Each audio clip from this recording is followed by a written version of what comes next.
Let's see. Okay, let me share the screen. And okay, are you guys able to see my screen? Yes. Okay, so this is a simple video of my project. It is some LED lights that glow at a particular time of day. It's very, very simple, but I started this as a hobby project and I wanted to talk about it because at District Python, we have a wide variety of speakers and a wide variety of projects. But I was like, I've done something simple. Let me talk about that simple thing. So it was, well, how did I embrace this glitch, my pandemic hobby? So let's see. So first, yesterday I was listening to the radio, and I heard this quote from Jad Abumrad, the Radiolab host and founder, and he said, when talking about how he kind of got into radio at this kind of backwater, or actually not backwater, but small station, he said it gave me a chance to figure out some simple things like how you speak into a microphone and how not to sound like an ass. Also, what kind of stories are my stories versus the stories that other people tell. And I got to fumble my way through the dark for a long time, finding the answers, and then someone finally paid attention. And so I feel like with hobbies, they're kind of like this, that you get started with your thing, you put some pieces together, see what works for you, and find your way. And since I just heard this on the radio yesterday, I thought it was fitting because my project is a hobby project. My name is Kenneth Durril. As I said, I'm talking about a hobby project I did during the pandemic. The photo with me with long hair is like, sometime mid October, maybe last year. And then I cut my hair. I was like, I'm ready for this to be done. I think a lot of us understand that perspective and that feeling. So I was like, pandemic time. Pandemic still exists, but it was, I feel like that captures this period in time. I'm a technologist. I work at a large consulting firm. The views in this are my own, but I did want to toss that out there since everybody says what they do. I don't actually talk about work all that much, but I get to write some Python at work, but it just depends on the project. Mostly I'm doing this as a hobbyist. So this presentation is really for general audiences. I ended up going and watching a bunch of talks after I started this attempt to do a presentation and this project. And I was like, this is actually for general audience. Anybody can use these tools to get started, actually with Python in general. I actually will assume that the people in this audience know some Python when I actually get to talking about Micropython, but this really is something anybody could do because it's actually incredibly simple. So if you know anybody who wants to get started, try something like this. As far as motivation, I think this project actually got started with Nina Zarenko's keynote at PyCon 2019.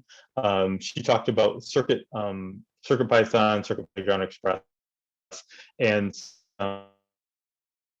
tools you use or you could program in Python with. And like my project, they're kind of toy projects, but it was a fun talk, and it was a general audience talk, which was really nice as well.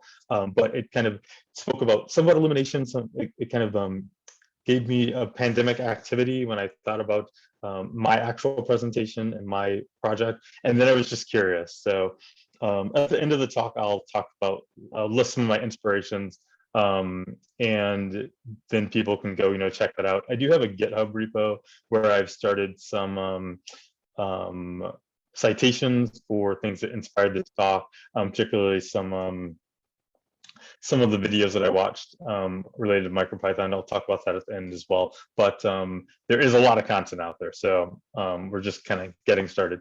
Additionally, I have a request. I have a few a few extra ESP32 boards. So if someone wants to hack on some hardware with me, I have that. And also I bought some printed circuit boards for that I actually built my project on. I have a few extra. The request is out there. If you would like to have a board, let me know.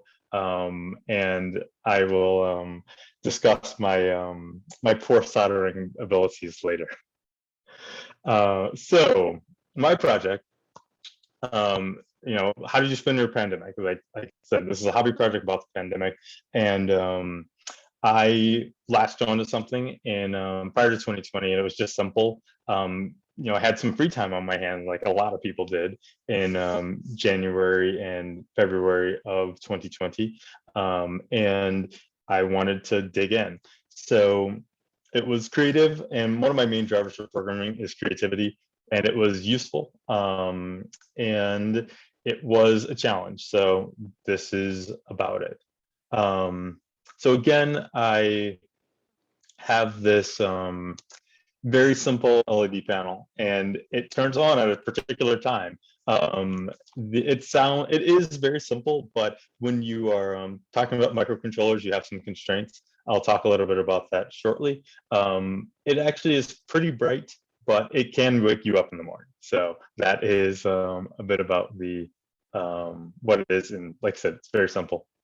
So project overview is I call it a circadian rhythm alarm clock, but it's really just the alarm part, not really the clock. I realized I just wanted something that could mimic kind of sunlight colors, and this actually does that. Okay. This was inspired by Philips sunrise and sunset clock, but that thing is 150 bucks. Now that it has an app and can be controlled through like home automation. If you haven't seen it, it's actually a pretty good pretty good product. And at the same time, it's like, why does something that glows cost $150? It's like, well, where else are you gonna get this? So my project is not even close to that. But it's also brighter. I believe that when I first really thought about this, I was in Amsterdam 2019, November 2019, and I was like, it's dark here. We're pretty far north, and I was like, I can fight SAD, seasonal affective disorder, but that was one of the inspirations. Also, it's flexible. If you have a microcontroller that you can program yourself, you can add additional things. The clock part was unnecessary. I thought, I have clocks everywhere. I have my phone, and it's kind of nice to have a single purpose thing that you are just using to kind of wake up in the morning or to alert you. Also with a light, it is fairly gentle as far as something that gets you up and going. I actually thought, like, you know, this could also have been used for like telepresence notification. It's like, you know, someone's on Slack and they come into the room and, like, you know, you have it glow a color for that person. But I was like, you know, right now I'm going to focus on just like making this turn on at a particular time, which it just barely does that. So let's see. So this project built with hardware. There's an ESP32 controller, a 256 LED matrix. It's a WS2812B, which is a common type of LED panel, also called the NeoPixel. It's actually good for a project like this just to get started, but there are a bunch of other types of lights you can use. This one was accessible, and I'll talk about the price later in the talk. It's cheap enough where it's just like, I'll try it. As far as Micropython, I really have two files, and it's a Fire file, which is based on the pattern of the LEDs light up as, and that I discovered through a talk I found online. Similarly, there is an async scheduler in MicroPython, so I used that, which I was like, you know, this, I was thinking, you know, what way can I get around using a traditional blocking while loop? But I'll talk about that a little bit later, even though not that great of detail. So that's the clock. What I realized I didn't talk about in this presentation were actual optics. You know, if you have a light, it's like there are optics, and there are properties of the light.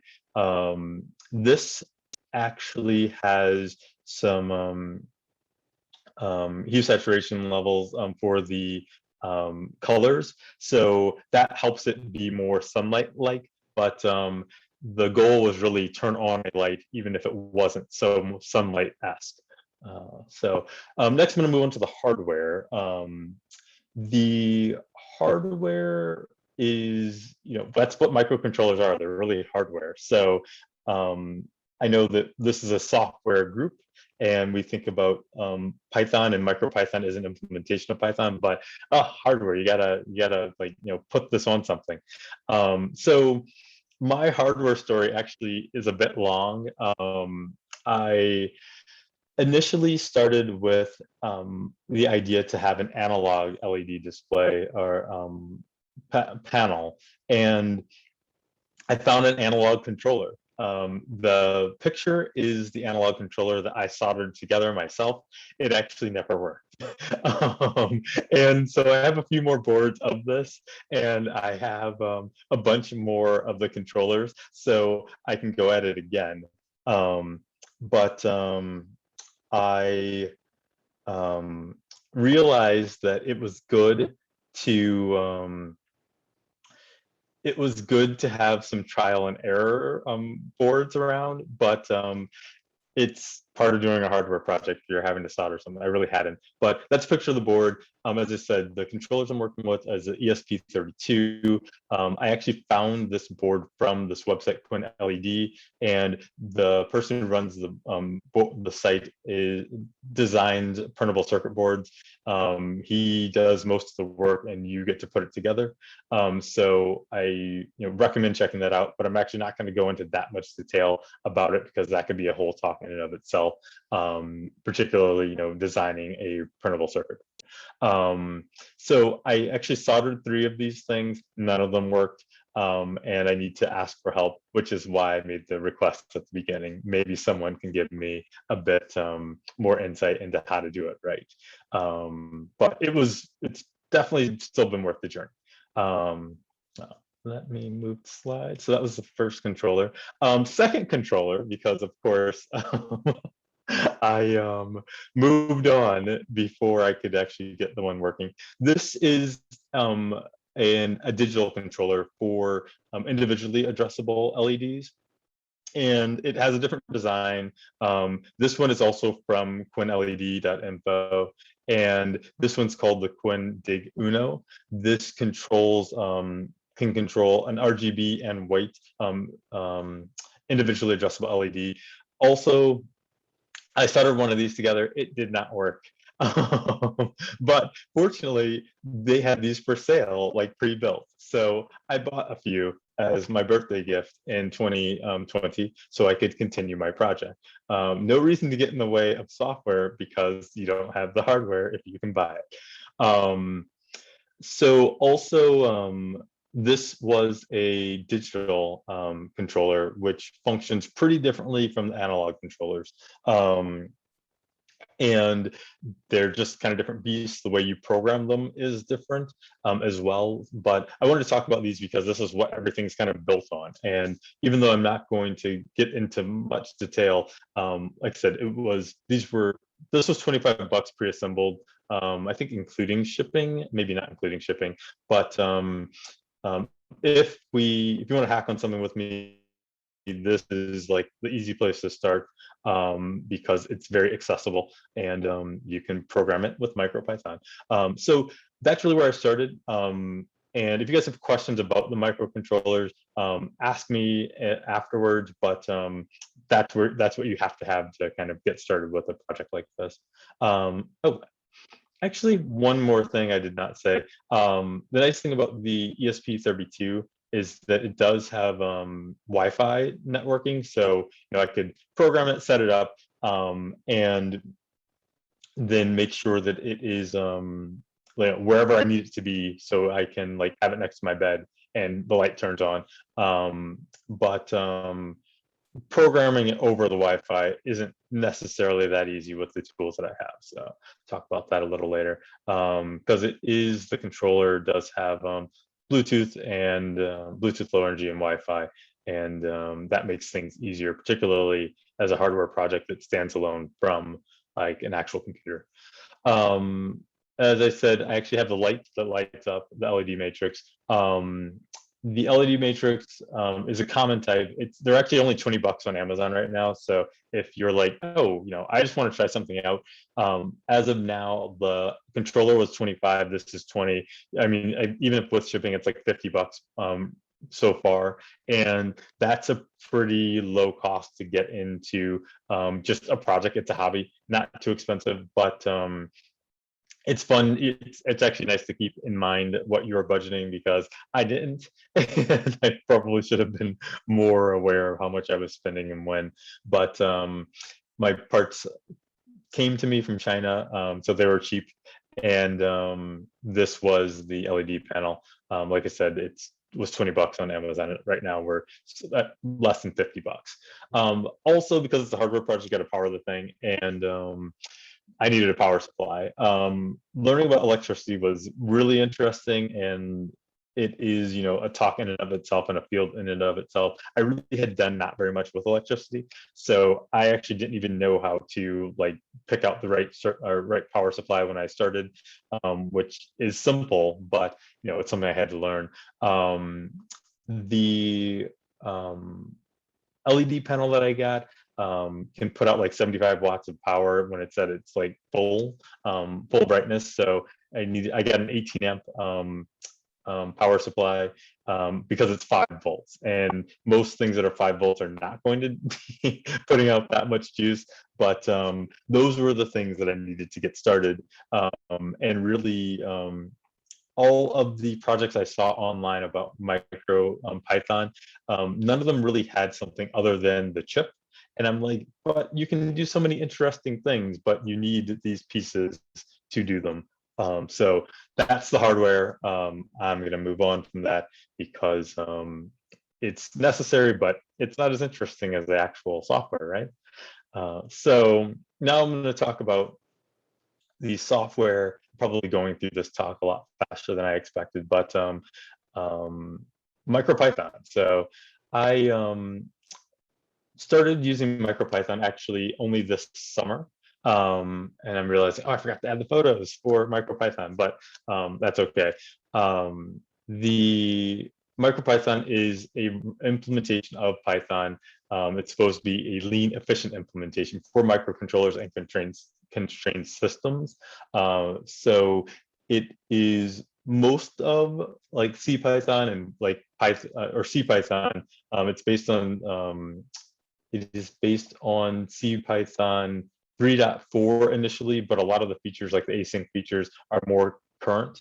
So I was like, 3.4, what? But the a lot of the newer features are a lot more current, and I believe the async features are Python 3.7 or 3.8. But the documentation is really good, and it is kind of what we would expect because it's Python, but it is just in a different place on the microcontroller. Let's see. So for the of course, getting Python into an environment is always tricky, particularly if you're new. And I think a lot of people who have used Python for a while forget this, but in attempting to use MicroPython, the install was a lot more work.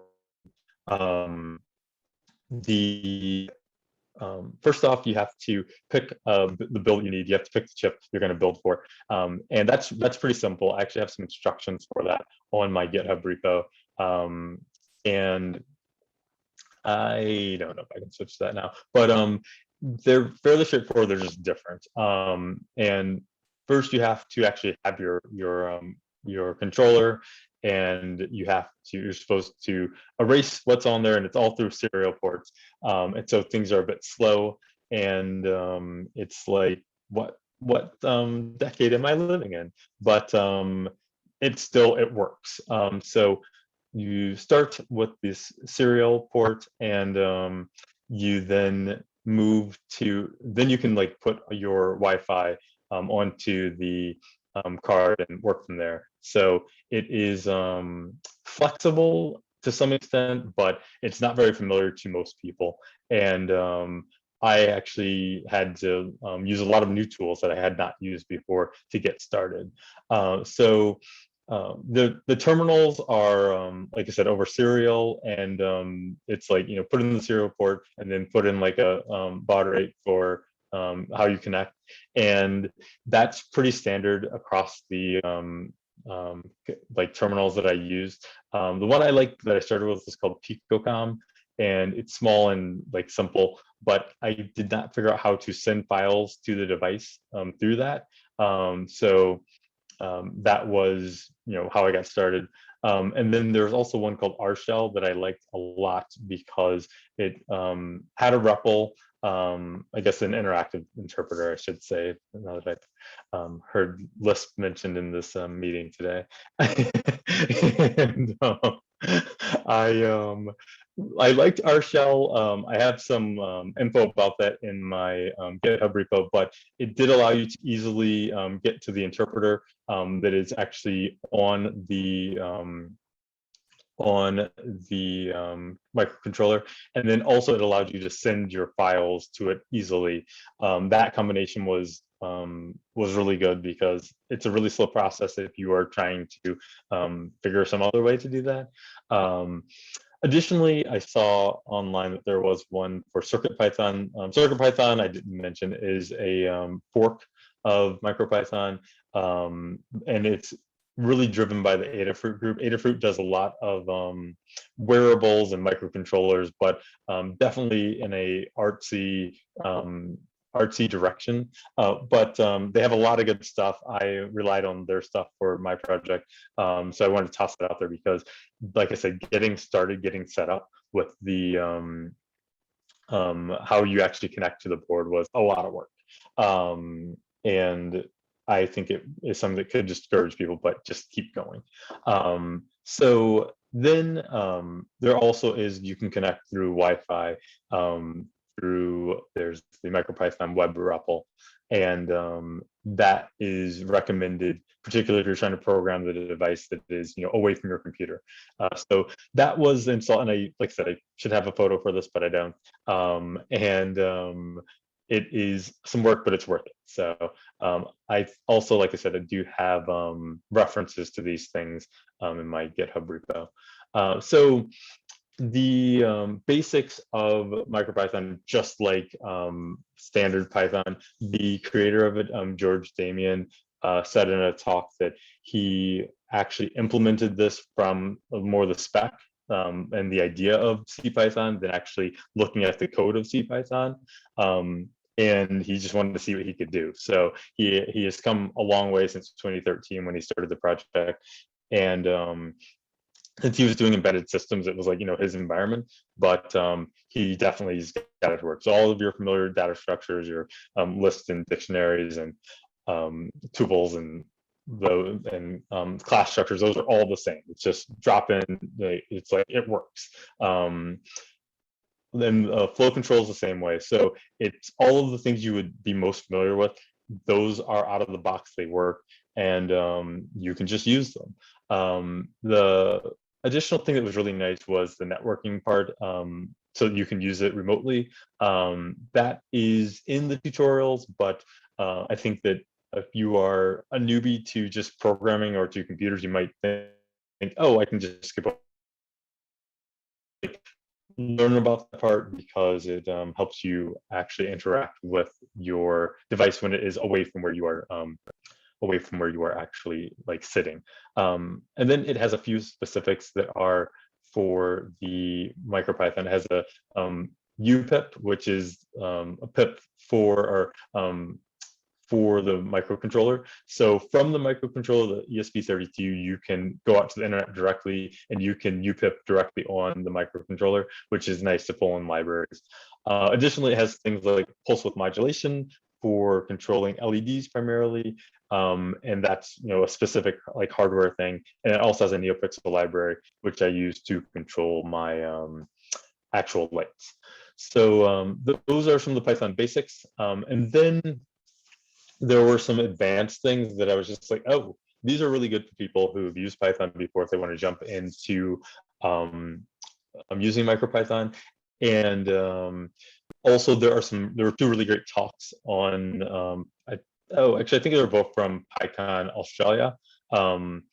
Writing fast and efficient Micropython by Damien George, the founder of Micropython, was really good. And I recommend that you watch it.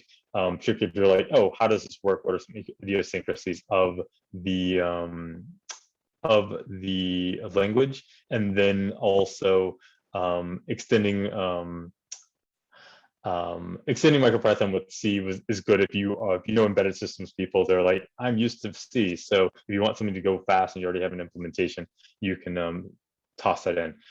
So then there's the async library. So those, like, I use the async library for this project, and I will talk about that shortly. Let me see if I can move to share my screen, my other screen. New share. Oh, I need to. Oh, how do I do this? I'm going to stop that share, and I want to move to a different page.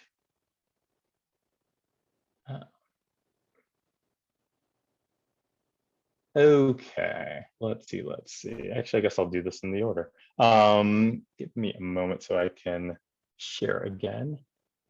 Am I sharing my screen? Do you see the, okay. So for my program, there were two main parts. And first there was the Fire file, which I used to create the animation. And it looks like standard Python. It is standard Python. It's just on the microcontroller, but I used this to create my animation so I could have like fire-like colors. And so I actually found this online because I was like, why should I don't really have to create anything, like, as is the world of the internet. I can find things that exist and projects that people were talking about. But it actually is some effort to piece things together because my use was, specific to me. So totally worth it though. So this is creating an animation that had that oranges and reds and yellows to kind of simulate sun-like colors. But the two main functions to convert the HLS to RGB so that we could use that color palette.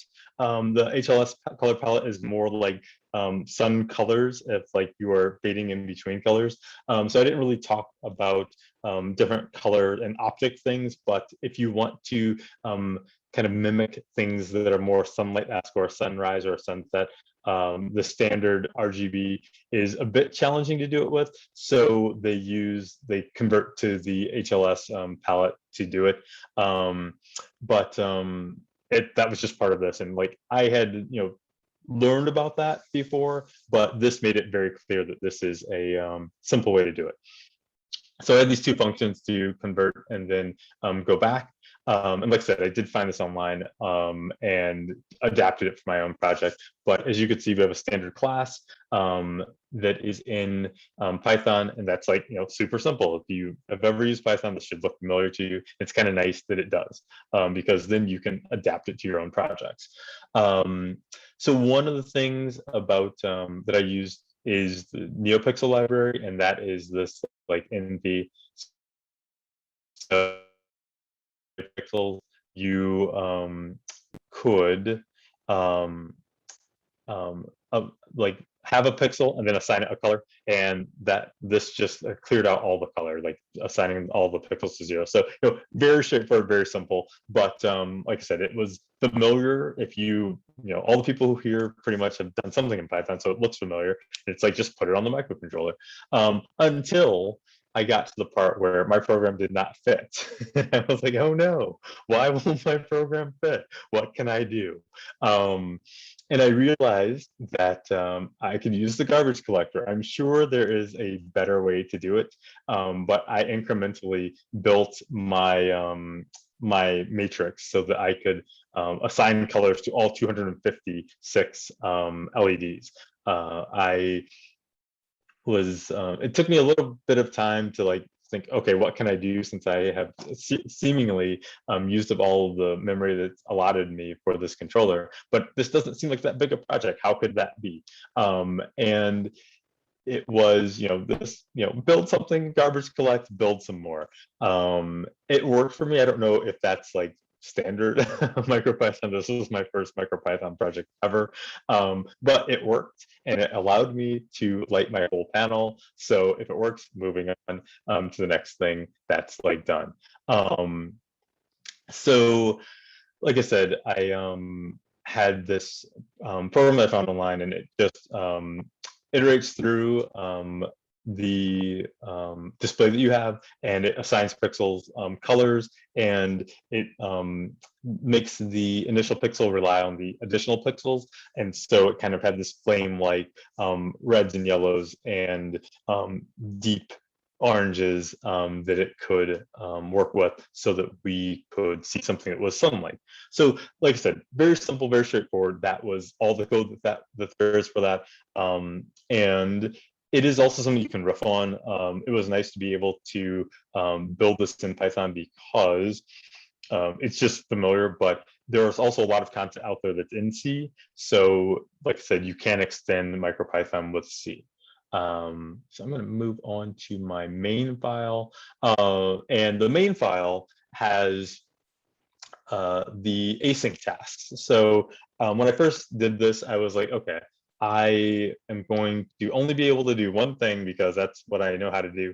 And I was like, and I'm going to have this like program, and it just takes up the whole controller because that's what I know. But I was like, there's got to be some async features. And then I've, like, of course, read through the documentation, and there is. So you can run your multiple programs on timers, which was what I needed to do.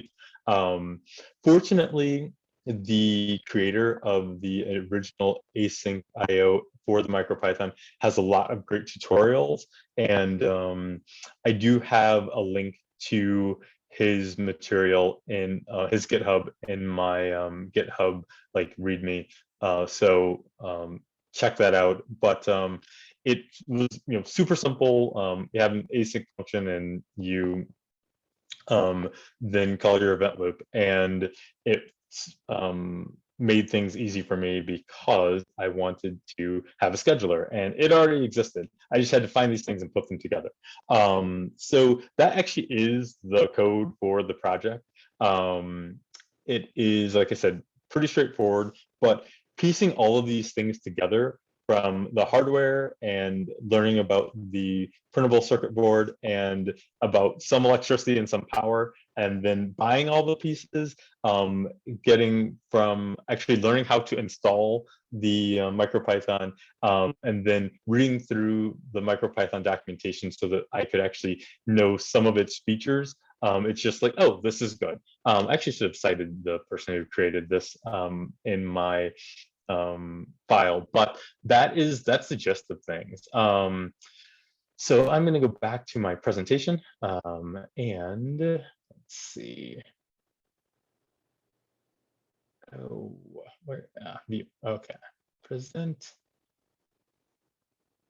Okay, so like I said, this was my circadian rhythm alarm clock. It's a pretty straightforward project. It just had lots of pieces from different places, and putting all those together actually is a lot of work. But the actual programming part,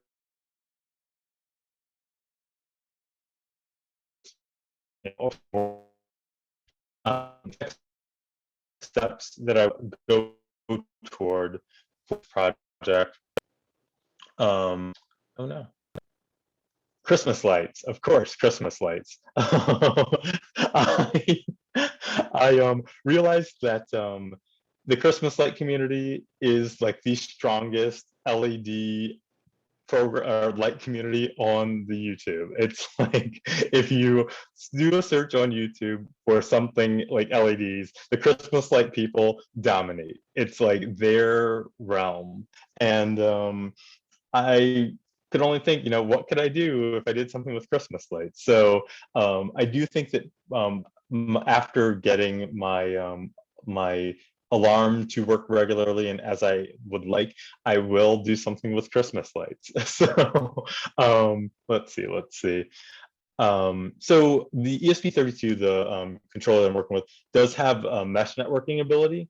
And I thought it'd be really great to have a neighborhood coordinated like Christmas lights, like, you know, houses across the street blink on and off, like in syncopation with one another. I was like, that could be kind of cool, and that's totally possible with this controller because there is like mesh networking ability. And I'm like, you know, you can send events through async to one another. But I actually have not tried this out yet, but I was like, you know, all the pieces are there so that we can have the controllers talk to one another. And it's more so an extension of what I've already done. It's like, you know, you have some lights, you make them glow, but how might you make them glow and sync and sync with one another, particularly over a distributed space. So that's, I think, what I would like to attempt next, because I'm like, oh, Halloween could be a good test run. What could I get built by Halloween? And Thanksgiving is when people kind of first start putting up their lights. But I was like, I actually could have time to do something kind of simple, but people would be like, oh, these are better Christmas lights. And I'm like, you know, I would love to stay away from the gaudy, but people get excited about Christmas lights, and this is a natural extension to that. So again, I do invite anybody who is interested. I have a few extra boards, and I actually do need to take some more time to solder things properly to get my analog controller working. We can buy pre-assembled digital addressable LED controllers, and like I said, it's fairly inexpensive.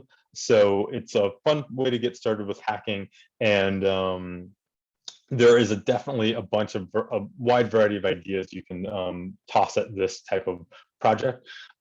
So that's really my talk and what I did, and some ways to move forward. Oh, I forgot the inspiration. So in 2019, when I went to Amsterdam, I watched a bunch of YouTube when I was trying to adjust to the time change, and watched some shows about residential lighting and commercial lighting for buildings. And the person whose work was most interesting was this guy, Daniel Ryback, and he makes like lamps for like fancy furniture stores. But you got to take your inspiration from somewhere. And I'm like, oh, this guy did some good work. So you know, that was great. Also, Imogene Heap talked at Strange Loop 2 years ago, and I went to that talk. I'm a big fan of Strange Loop. Go if you can. But Imogene Heap, the singer, has a glove that is like a microcontroller controlled glove, and she uses it to make music. So that definitely, when I started this project, I was like, oh, I could do something like Imogene Heap's special glove, her power glove for making music. If you haven't seen any of her discussions about using this power glove, there are some videos from Strange Loop, and there's a Tiny Desk series concert from NPR on YouTube that you can check out. And I think I have one video in my GitHub repo, but if you just need some inspiration, what can you do with the microcontroller and how might you control it with Micropython, she's a good inspiration. And then I saw a video on Wired like a few weeks ago from a artist called Jim Lewin, who does large light LED installations that do have synchronized controllers. And she also was super inspiring for what can you do with a microcontroller. So to keep me going. I should have shown some video of one of them, but I did not. Oh, I did link to it. So check those out online. I think that those are oh no, pretty good ways to just jump in and say, what can I do with this? So that is my talk. I hope you found this to be a little bit inspirational, because like I said, this is a hobby project and it is a bit rough, but it's got those basics so you can, you know, go out and do something. Next time I'll have more photos and pictures for the slides that are actually about the language. But like I said, if you would like to, let me know. I have a few extra boards. I have actual controllers, and I have some printable circuit boards that I bought and have not used yet. So open invitation. If you have an idea, let me know, because it will help me continue with my own. Are there any questions or any questions? Well, hey, thank you for a great talk and very inspiring. One of the challenges I've had whenever I've tried to dabble in any of the hardware, like boundary or beyond the hardware, like line on software hardware, is compatibility of all the hardware components that I'm trying to like cobble together into one poorly soldered, poorly wired fire hazard. Do you have any resources you'd recommend for like being able to source all of these in a way that they might, like, you could ascertain compatibility? Like, oh, this can run Micropython, this can connect to my Wi-Fi protocol, this can, yeah. I think that's a good question, because I really didn't solve that problem. The ESP32 is really the microcontroller that has kind of the most like memory of the smaller microcontrollers. And so it's got like 4 megs of RAM for storage, and it's got 512 for it's RAM. And so many of the others, like the Adafruit ones, they're generally a lot smaller and you can't do as much with them. So like I said, I bought this microcontroller kind of setup already put together. And so I was like, let me buy something that works, because I had like, I think, yes, 4 boards that I soldered and they didn't work. But at least I had schematics from somebody who designed it, whose boards do work. And there's actually large online communities that they have for like Discord. So the Quinn LED people have a pretty healthy Discord channel. So I did look at that some, and I guess my recommendation is I found something that worked and just started building on that, so I could get past my failed attempts at soldering. Thanks for the tips. I mean, I don't know, that's what worked for me, because I also, like I said, several failed attempts at soldering. And if any of you all are, I think my next step as far as soldering will probably be to go to the Discord and say, can I do a screen share video? They use it for video games, but it's like, this is just going to be me soldering and you give me pointers. I think people are open to doing that, because it feels bad when you're like, I think this should work, and it does not. And you're like, I just spent 45 minutes soldering this thing, and it's challenging. Actually, wear a mask when you solder. Wear a mask. So have good ventilation. Wear a mask. Actually, it was Jada earlier who said that she'd work with the ESP8266.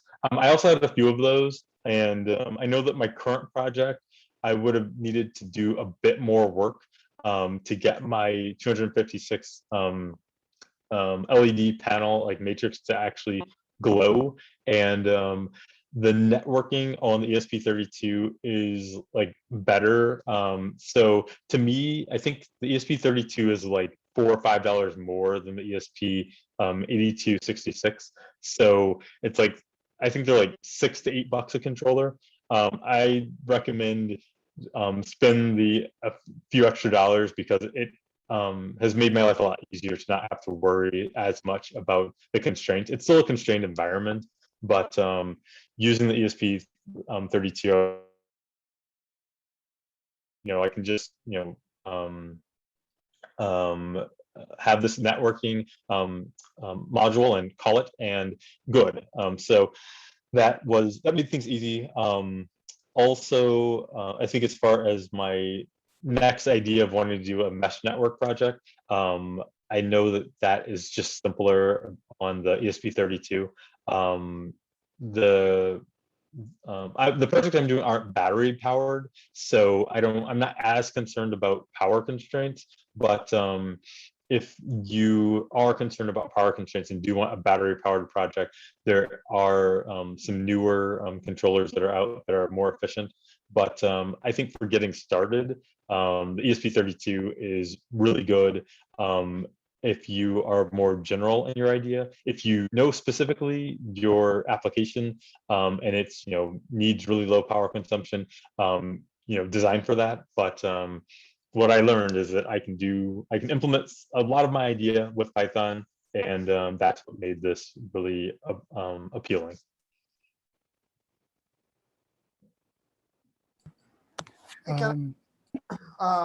So I think you mentioned like the home automation. Are there like any yes steps that you might take where it's like, oh, I'm going to integrate this with, home automation? So yes, and actually, I'm glad that you mentioned that, because I initially wanted to speak more to that.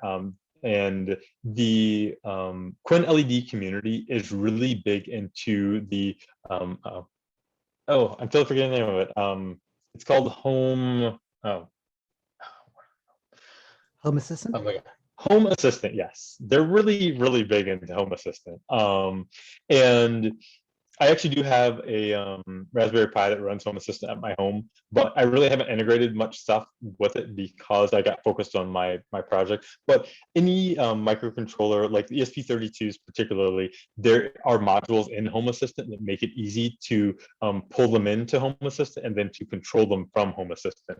So really, I could have like the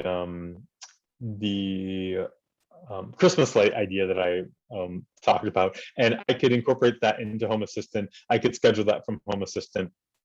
But I just really haven't looked into Home Assistant that much for my particular needs. But there is a really big community of people who are using Home Assistant to integrate their projects, like what I've done, into their more general home automation. Like I said, if you are interested in that, the Quinn LED community is pretty good. There is a channel for Home Assistant on their what is that called?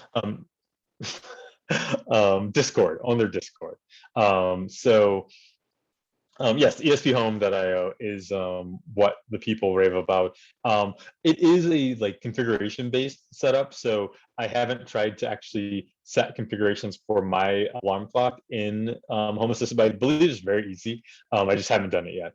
But if you are so inclined, let me know if you're interested, because it's something I would like to look into, but just haven't got there yet. So that was Home Assistant. Along those lines, I dropped two names into chat, Tasmota and ESPHome.io. Those are firmwares for the ESPHome that are more pluggable, so less programming, but more like you write YAML, which is in some ways a worse form of programming. And by some ways, I mean always. They're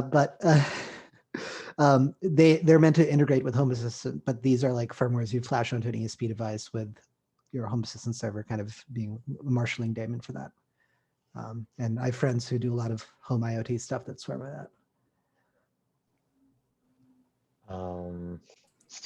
Also, go ahead. I was just going to say, earlier Jada mentioned like gardening things, and that was actually something that was interesting to me early on. But the LED project was just easier to get started with, because I love those humidity sensors that water your plants automatically. I'm like, oh, it's like, I don't have to water my plant anymore. It's like that's what these controllers are for. You could write it in Python. It's like, yeah, that's great. So I was just gonna mention that was an idea I have also thought about. Cool. I was gonna ask if are there any more questions for Kenneth, or should I? Yeah, I got one more quick one. So coming from Python programming, garbage collection is not something we think about often. How was your experience with that? Like, were you just kind of like hunting and pecking when you would dump the garbage collection, or was there some kind of like philosophy you ended up following at the end? No, I mean, I didn't. I jumped into MicroPython because I had a few things early on that were that just kind of worked their out of the box, and I was just like, this is nice, but I want something I can control. And that also meant having to do some cleanup, but the documentation was good for how to use it, and so it was pretty. I guess there are only a few methods on the garbage collector, so that made it easy. But I just knew that I should have more space than I do. So I was like, well, what happened? Let me just try running the garbage collector. So I actually did not have a philosophy around it. But the talk that I referred to, like writing fast, efficient Micropython, that talk by George Damien is really good at giving some of the idiosyncratic ways to make your programs faster. But it really, there are actually a lot of idiosyncratic things that could make MicroPython code look a bit funky. But I would say watch his talk, because it's just kind of like, oh, you know, he definitely has, I mean, he designed it, yeah, but he also has some very simple demonstrations of how to make your code faster, from what was it, kind of pre-computing the methods to using, there's like a decorator that can like make your functions emit assembly. So it's kind of running the gambit, but the talks I referred to about writing the efficient MicroPython can give more insight into that. And it's also a fun talk. It's like 20 minutes. And I think, you know, watch it on like, you know, 1 at a time speed, and you'll get done with it quickly. But they're a good community of folks in it. I learned a ton from that video. I just haven't had much time to implement from that. And then of course, microcontrollers, if you're really concerned about a particular part of your program, implement it in C is kind of what they really should do. It's like, we hope to not need to do that, but if it's already built, it's like, you know, try to make use of it. And it's a constrained environment for the ESP32. It's not that big a deal. Did I lose my video? Oh no. Oh, you're back now. Okay. Sorry about that. But I don't know, it's just in that world, that's kind of one thing that's available to them. But if you watch the fast and efficient MicroPython talk, it makes you realize, oh, you can actually write most things in Python and it can go very, very fast. But this, in my current hobby project so far, I'm like, nope, not there yet. But he makes it quick and he makes it easy. And it's just like, oh, I thought it would have been dramatically harder to make the code go as quickly as he made it. But you just have to really, I guess, learn the right techniques, and he lines them up or outlines them for you. Perfect. Thank you. Cool. Last call for questions for Kenneth. Otherwise, we will stop the recording in 3, 2, 1.